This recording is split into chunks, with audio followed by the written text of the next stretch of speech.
हम सब YouTube देखते हैं, सब के सब। YouTube देखना चाहिए, बुरी बात नहीं है, लेकिन कभी उनमें अच्छी बातें भी देखी। आप YouTube में कभी देखिएगा दुनिया के अजीम खात्मों और अजीम इबादत को होते हुए कभी देखिएगा। मैंने एक चीज नोट की, आप भी नोट कीजिएगा। मैंने नोट की कि रूह कुदस कब बोलता है।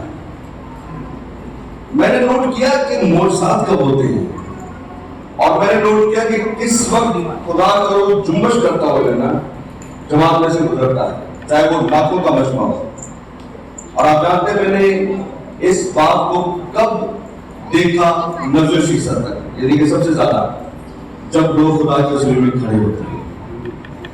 आप नोट कीजिएगा, वीडियोस देखिएगा, जब जमात पूरी खड़ी होती है ना, एक उस वक्त और एक जब हाथ ऊपर उठे होते हैं, तो मैंने ये बहुत नोट किया कि उसको खुदा की हज़ूरी और खुदा का मसा और खुदा की कसरत जो है वो जमात में नजर आती है। क्यों ऐसा होता है? मैंने इस बात में भी नोट किया, क्यों ऐसा होता है कि जब हम खड़े होते हैं तो खुदा की एक अच्छी मसा चाहता है। जब हम खड़े होते हैं अपनी टांगों को, अपने आप को तकलीफ देते हैं और उसके हज़ूर में खड़े हो जाते हैं। आपको पता है खड़ा होना एहतराम की निशानी है, ऐसी है। जब कोई बड़ा आता है तो क्या करते हैं? खड़े हो जाते हैं। या जब कोई काबिल शख्स आता है, मोहतरम आता है, खड़े होते हैं। इसका मतलब है वी ऑनर यू, हम आपको इज्जत और एहतराम दे रहे हैं। सो जब हम खड़े होते हैं हम खुदा को इज्जत दे रहे होते हैं, हम खुदा कुदस को एहतराम दे रहे होते हैं। तो जब हम उसे इज्जत देते हैं, एहतराम देते हैं, तो फिर आप यकीन जानिएगा खुदावन कसरत के साथ काम करने वाला होता है। आमीन। हमने कुछ इतवार पहले एक चैप्टर हमने शुरू किया था, कुछ इतवार पहले। पता नहीं ये खुदा की क्या मर्जी है, एक काम ऐसा हो रहा है जो पहले कभी नहीं होता था। वो ये कि खादम बहुत आ गया हमारे चर्च में। मतलब ये नहीं कि सबको मैं दावत दे रहा हूँ। अब मसलन अगले तो आप शेखुपुरा से खुदा की बहुत बाबरकत खादम आ रहे हैं पंजाब से। मैंने नहीं उन्हें बुलाया, लेकिन वो विजिट करने के लिए कराची में आ रहे हैं। फिर उन्होंने कहा कि हम चाहते हैं आपके पास ही लोग रहें। मैंने कहा खुदा का कलाम सुनाए बिल्कुल। सो खादम बड़ी कसरत के साथ आ रहे हैं और ये बहुत अच्छी बात है। जब खादम कलीसियों में आते हैं तो हर खादम के पास एक अलग बरकत होती है, हर खादम का एक अलग कलाम होता है। तो मुख्तलिफ खादमों की जब चर्चिस में आते हैं हम मुख्तलिफ किस्म की बरकतों को पाते हैं। और हम ये भी देखते हैं कि ये फलां खादम के साथ खुदा किस तरीके से कलाम करता और किस तौर से खुदा इसके वसीले से हमसे बात करता है। एक अहम बात इसी के साथ आपको जरूर बताना चाहूंगा। एक रिवायत जो हमारे चर्च में नहीं वो ये है कि, और ये मैंने बहुत सारे चर्चों में देखी, जब मैं बाहर जाता हूँ विजिट के लिए, मुख्तलिफ चर्च बुलाते हैं, कसरत के साथ मैं बात देखता हूँ, लोग कलाम सुनते हैं, लोग बरकत पाते हैं। और फिर वो क्या करते हैं, जब पास्टर नीचे उतरता है तो लोग अपनी तौफीक के मुताबिक, मैं ये नहीं कह रहा कि आप क्या दें, जो भी खुदा ने आपको तौफीक दी है, आप अपनी तौफीक के मुताबिक जो भी खादम आया है अपने हाथों से आप खुदा के खादम को ब्लेस जरूर करें। ये बड़ी बरकत की बात है जब आप उन्हें हदिया देंगे और आप ये सोच के देंगे कि दूर से खादिम हमारे चर्च में आए, हमारी कलीसिया में आए, हमने उनसे खुदा का कलाम सुना, और मैं उम्मीद करता हूं कि वो भी बरकत पाएंगे और इसी के साथ साथ हम भी बरकत पाने वाले। सो इस रिवाज को कायम करें, अच्छी चीजों को सीखकर अच्छी रिवाजों को कायम करें। और चर्च में जब भी कोई खादम आता है आप जरूर उसे कुछ ना कुछ हदिया जो है वो दिया करें। हमारी इज्जत की बात है, चर्च की इज्जत की बात है, और वो ये समझेगा कि इन लोगों ने खुदा की खादम से कुछ सीखा हुआ है। अगले द्वार खुदा की बहुत बाबरकत खादम का बड़ा जबरदस्त चर्च है शेखुपुरा में। बहुत दफा उन्होंने मुझे बुलाया, साहब हमारे पास आए, खुदा ने आपको बड़ी बरकत दी है, तो देखिए कब खुदा तौफीक देता है और हम भी वहाँ पर जाने वाले बनेंगे। सो मैं बात कर रहा था खुदा के घर से मोहब्बत के हवाले से, और हमने कलाम शुरू किया था खुदा के घर की फिक्र करना। और आज जो उन्वान जो मेरे पास है इसी हवाले से वो एक बड़ा जबरदस्त आयती है और बड़ी सीखने की बात है। अगर हम इन बातों को अपने दिल की गहराइयों में उतारने वाले, हिजकी नबी का सहीफा निकालेगा और उसका पहला भाग पहले से लेकर पढ़ूंगा, सब सुनिएगा। दारा बादशाह की सल्तनत के दूसरे वर्ष के छठे महीने की पहली तारीख यहूदा के नाज़म जुरबाबल बिन सियालतीएल और सरदार काइन केशवा बिन यहूसदक को हिज्जी नबी की मार्फत खुदावंद का कलाम पहुंचा। रब्बुल साकिब फरमाता है कि ये लोग कहते हैं अभी खुदावंद के घर की तामीर का वक्त नहीं आया। कलाम का पढ़ा और सुना जाना हम सबके लिए बरकत का वसीला हो। आमीन। हमने बहुत बार पहले इस कलाम को शुरू किया था और हमने सीखा था खुदा के कलाम में से खुदा के घर की फिक्र करना। जिस तरह से हम सबके घर है और हम सब अपने घरों की बहुत फिक्र करते हैं। हमारी रात दिन कोशिश ये होती है कि हमारे घर कैसे बरकत आए, हमारे घर कैसे तरक्की करें, हमारे घर में हर चीज होनी चाहिए, हमारे घर में डेकोरेशन की चीज होनी चाहिए। मैं कल एक शुक्रवार की इबादत में मौजूद था और मैं गया और उन्होंने घर बनाया है और उसकी शुक्रगुजारी की बात उन्होंने रखी। तो जब मैं गया और मैं उनके घर को देख के हैरान हो गया। उसका एक बहुत मामूली सा घर था और अब जब मैं कल रात को हम गए और हमने देखा कि बहुत खूबसूरत घर से बनाया है और टाइल्स और मार्बल और वॉशरूम का जबरदस्त काम, किचन बड़ा शानदार। तो मुझे उसने बताया कि कमोबेश को 20 लाख के लगभग जो है वो हम घर पे लगा चुके। बहुत अच्छी बात है, लगाना चाहिए। जब हम इस दुनिया में जिंदगी बसर करते हैं तो अच्छी बात है कि हम अच्छी चीज, अच्छी जगह बनाएं और वहां पर मैं और मेरे बच्चे एक बहुत खूबसूरत माहौल में रहने वाले। कितने लाख लगाएंगे? 20 लाख। कितने लाख लगाएंगे? 20 लाख। पता नहीं उसने कभी खुदा के घर के लिए 20 लाख भी दिए गए, घर के लिए लगा दिए, अपने दुनियावी घर के लिए 20 लाख। पता नहीं खुदा के घर में 20,000 भी कभी दिए गए नहीं। अजीजों, ये जो कुछ हम इस दुनिया में बना रहे, इसमें से एक ईंट भी हम अपने साथ नहीं लेके जा सकते ना, एक पत्थर का टुकड़ा भी हम अपने साथ नहीं लेके जा सकते। तो फिर बताइए सब कुछ मेरे किस काम आया,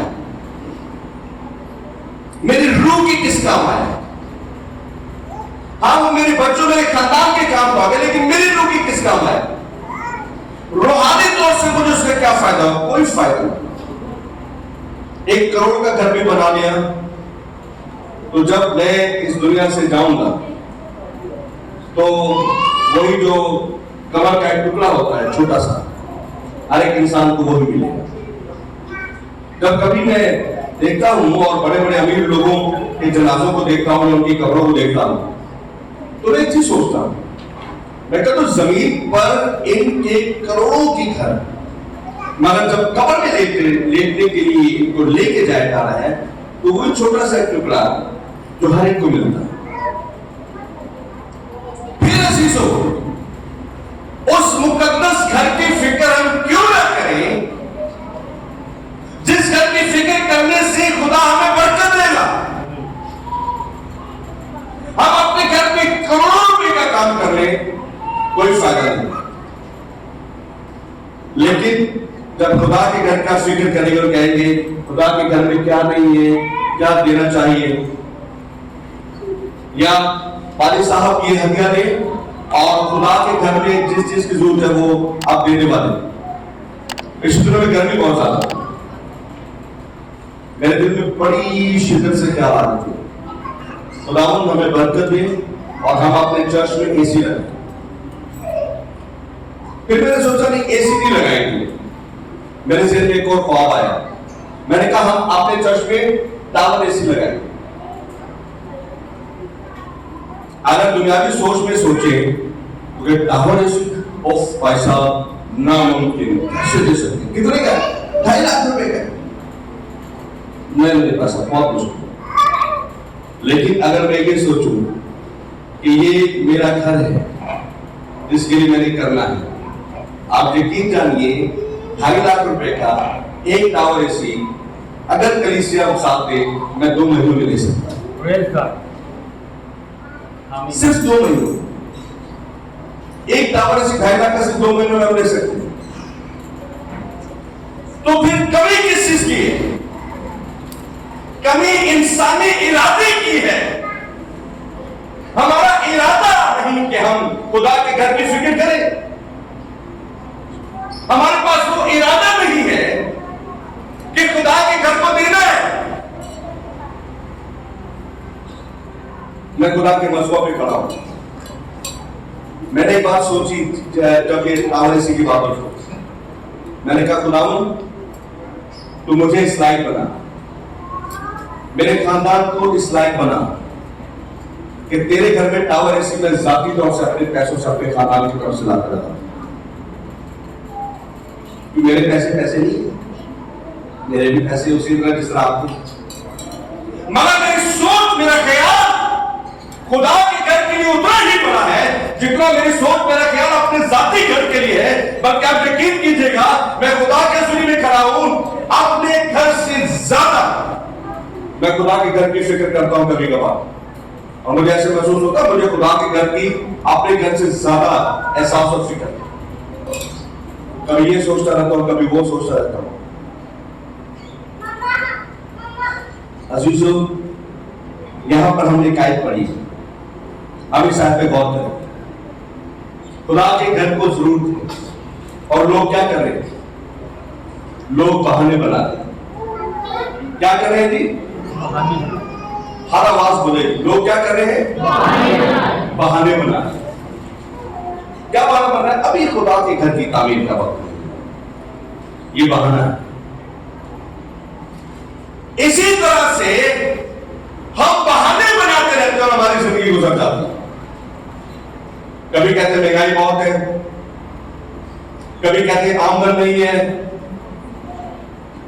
कभी कहते हैं कि हमारे पास सोर्स बहुत कम है, कभी कहते हैं हमारे कर्जा बहुत है, कभी कहते हैं हमारे मसाइल बहुत है।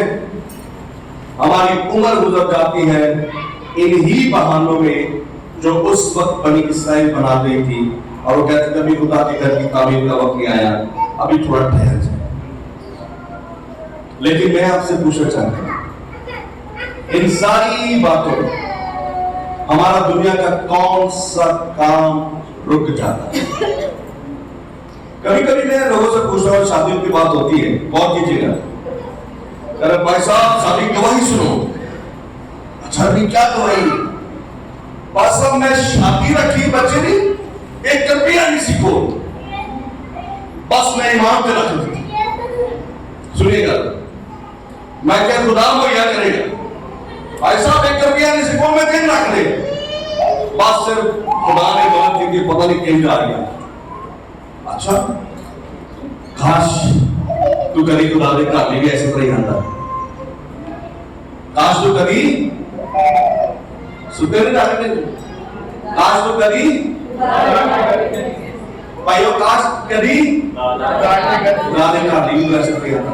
भाई साहब मैं सोचा कि खुदा ने कहते सारी चीज में दबाना,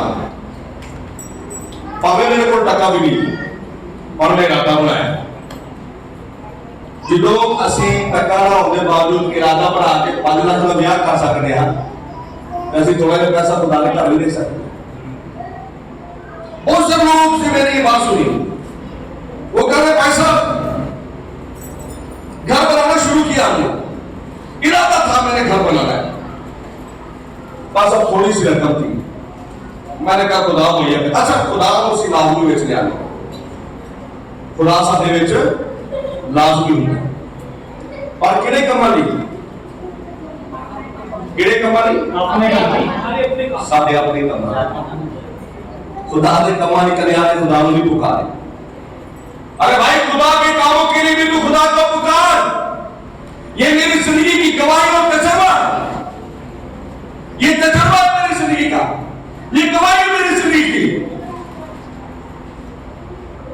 पिछले दिनों जब मैंने, इससे पहले कि मैंने अपनी गाड़ी को दिया ड्राइवर को रेंट पर, इससे पहले कि 1 रुपया भी मेरे पास आया, मैंने एक फैसला किया। मैंने कहा कि मैं चर्च में अपनी गायकी को 3000 महीने बढ़ाऊंगा और मैं अपनी गायकी बढ़ाकर 10,000 में दिया करूंगा। अभी पैसे नहीं आए, अभी कोई हाथ में नहीं है, मगर एक अच्छा फैसला मेरे दिल में।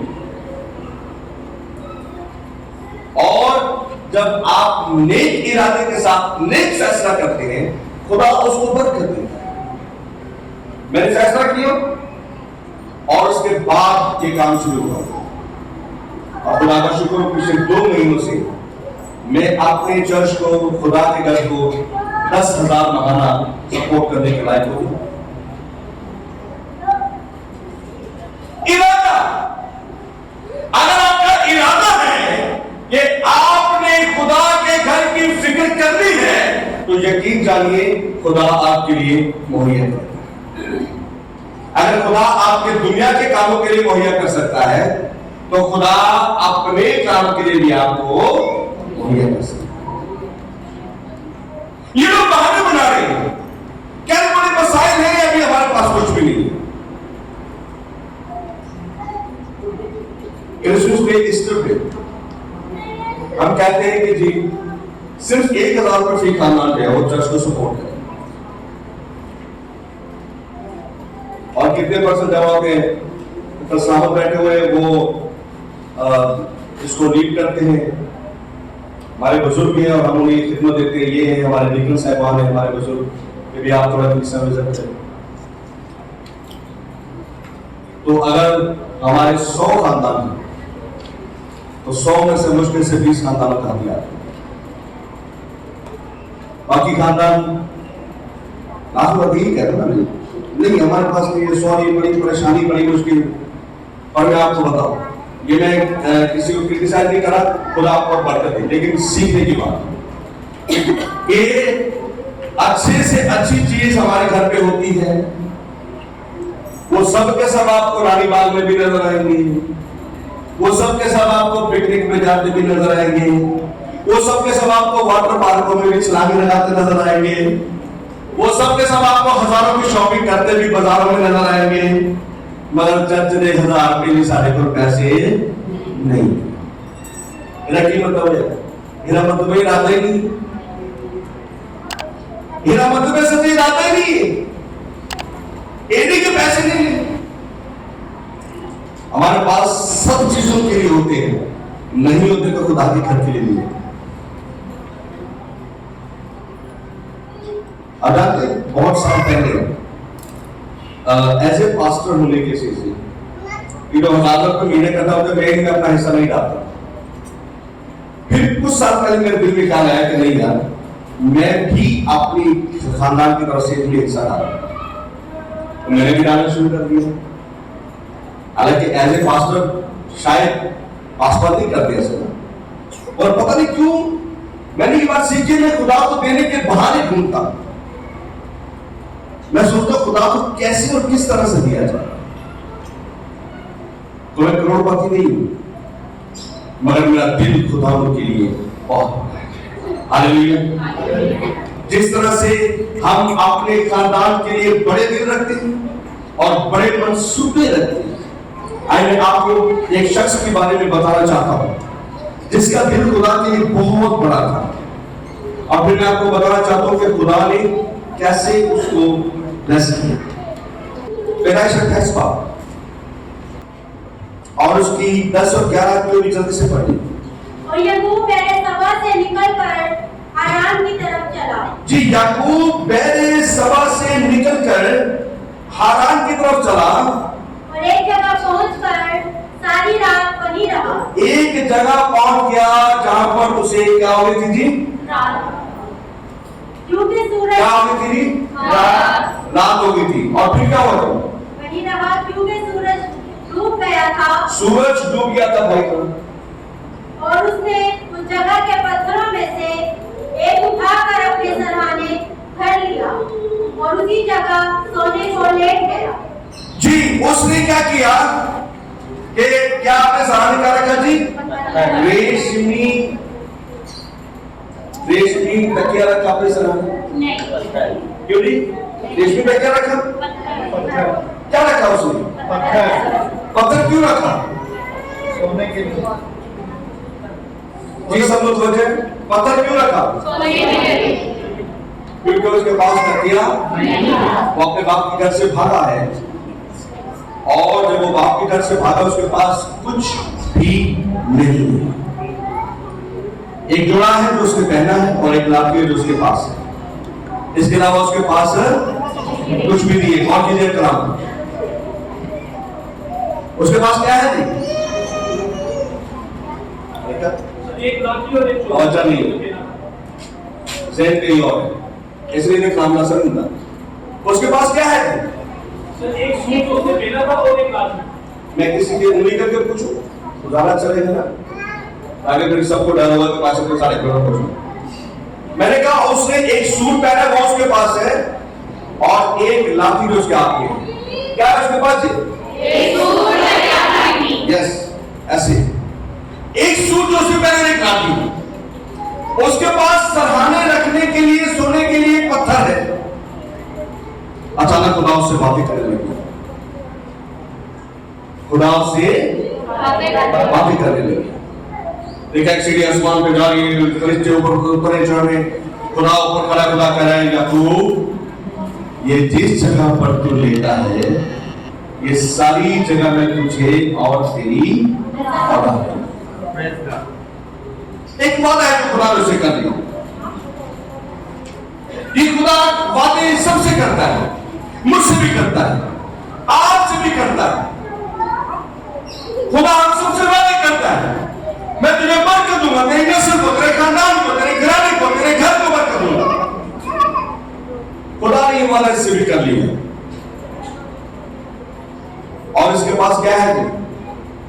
एक लाठी और एक सूट। क्या है इसके पास? और कुछ भी नहीं। और वादा देखो, वादा बादशाहों का वादा, बड़ी बड़ी वादा। याकूब सुबह को सवेरे उठा, और सुबह को सवेरे उठ के उसने क्या किया? सुनेगा, याकूब मेरे लिए एक बरकत का वसीला है। आज अगर आप याकूब को समझ आएंगे तो आप भी बरकत पा लेंगे। मैं भी किसी दौर में बड़ा गरीब था, बहुत गरीब, इतना गरीब कि पहनने के लिए अच्छे कपड़े नहीं थे, पहनने के लिए अच्छी जूती नहीं थी, घर में कभी होता था कभी नहीं होता था। लेकिन आप यकीन जानिए, ना मैंने चोरी की, ना मैंने डाका डाला, ना कुछ किया। फकत मैंने खुदा के घर से और खुदा से और खुदा की कलीसिया से मोहब्बत करना सीखा।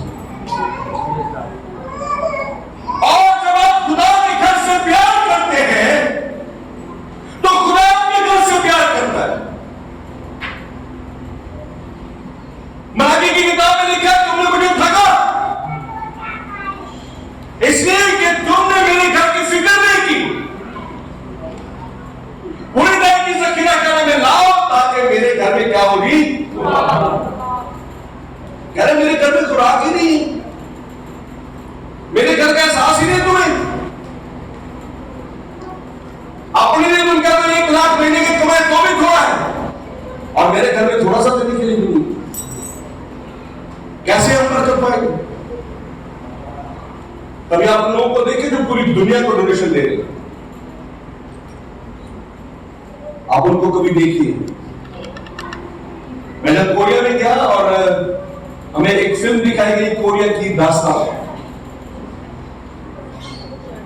और उसमें वो दिखाया गया कि किस तरह कोरिया के लोग थे। फटे पुराने कपड़े, टूटी जूतियां, रोडों पर सो रहे। कोरिया की कलीसिया, फिर कोरिया की कलीसिया ने 2 काम शुरू किए। नंबर 1, वो खुदा की इबादत करने वाली कलीसिया बन गई। आमीन। आज हमारी कलीसिया इबादत करने वाली कलीसिया नहीं है। अगर हमारी पूरी कलीसिया आ जाए ना संडे मीटिंग में, ये भी बनकर ऊपर का चर्च भी बनता, मगर हमारी कलीसिया और दुनिया की जो इस वक्त कलीसिया हमारी इबादत करने वाली नहीं है। हम इबादत होते हैं घरों में बैठे होते हैं और इबादत के साथ खुदा के कह रहे तू मेरी बात करा तब मैं तेरे आज रोटी पानी को बरकत क्यों नहीं है? क्योंकि इबादत नहीं कर रहे। कोरियंस के चर्च भरे होते हैं और उसका एक नॉर्मल चर्च 50,000, 30,000, 10,000, 30,000, 35,000 लोगों का चर्च है। वो कारण क्यों वो ज्यादा मिले? वो बहुत सख्त मेहनती है मगर वो इबादत को अपनी जिंदगी में पहला दर्जा देते हैं। दूसरा काम कोरी की कलीसिया ने क्या किया? उसने खुदा को देना शुरू कर दिया। हर काम में वो देने वाले बने। किसी ने ये नहीं कहा कि मैं गरीब हूं, महंगाई बहुत है, मैं नहीं दे सकता। अगर वो उसके पास कम है उसने कम दिया है, ज्यादा है ज्यादा दिया है। उसने कम है तो कम दिया। इस बार मेरे जुमले पर गौर कीजिएगा, अगर उसके पास तौफीक नहीं है उसने कम से कम दिया है मगर उसके घर से खुदा के घर में खिदमत जरूर हुई। हम तो बिल्कुल बंद कर देते थे और पैसे के बगैर कहीं भी कोई भी तरक्की नहीं आती। और इन दो असूलों पर चलकर कोरिया की कलीसिया ने तरक्की करना शुरू की। आज कोरिया में जो मसीही है वो सब के सब, कोई लखपति है, कोई करोड़पति है, कोई अरबपति है, खुदा के घर की फिक्र करना सीखे। अपनी जिंदगी पर गौर करें और खुदा के घर को क्या देने का फिक्र करें। अगर आप खुदा के घर की फिक्र करने वाले बन जाएंगे, खुदा आपके घर की फिक्र करें। यीशु मसीह अपनी हैकल से प्यार करते हैं। यही वजह है कि वो हर सबत को हैकल में आपको नजर आता है। ये वजह कि जब हैकल की बेउन्नति हो रही थी और लोगों ने खुदा के घर को जो दुआ का घर है उसको उन्होंने तिजारत का घर बना देता, तो यीशु ने कोड़ा उठा। क्या हम भी खुदा के घर से मोहब्बत करते हैं? क्या आप भी खुदा के घर से मोहब्बत करते हैं? क्या आपके घर में खुदा के घर के लिए ऐसे ही फिक्र है, तड़प है जैसे आपके अपने घर के लिए? अगर ऐसे है तो यकीन जानिए आप बरकत पाएंगे। मेरी ये गवाही कि हमने खुदा के घर की फिक्र करके बरकत पाई। और सुनिएगा, मैं आपको ये पेशेंगोई करने जा रहा हूं यहां पर। आने वाले दिन मेरी बहुत ज्यादा बरकत के दिन है। आमीन। ये मेरा ईमान। और क्यों ईमान? इसलिए कि मेरा ईमान है कि अगर मैं खुदा के घर की फिक्र करता हूं तो मेरे घर की फिक्र मेरा खुदा करेगा। अगर मैं खुदा के घर को देता हूं खुदा मेरे घर को देगा। अगर मैं खुदा के घर का ख्याल करता हूं खुदा मेरे घर का ख्याल करेगा। अगर मेरी जिंदगी में मेरे घर के साथ साथ खुदा के घर की भी इज्जत और अहमियत है तो खुदा मेरे घर की भी अहमियत को अपने सामने रखेगा। और मेरा ये भी माने कि खुदा जो कहता है वही करता है। कलाम झूठ नहीं बोलता। हमारा कलाम पर ईमान ही नहीं। ईमान नहीं इसलिए तो सब काम हम करते हैं। आइए अपने स्वर में झुकाएं और हम में से हर एक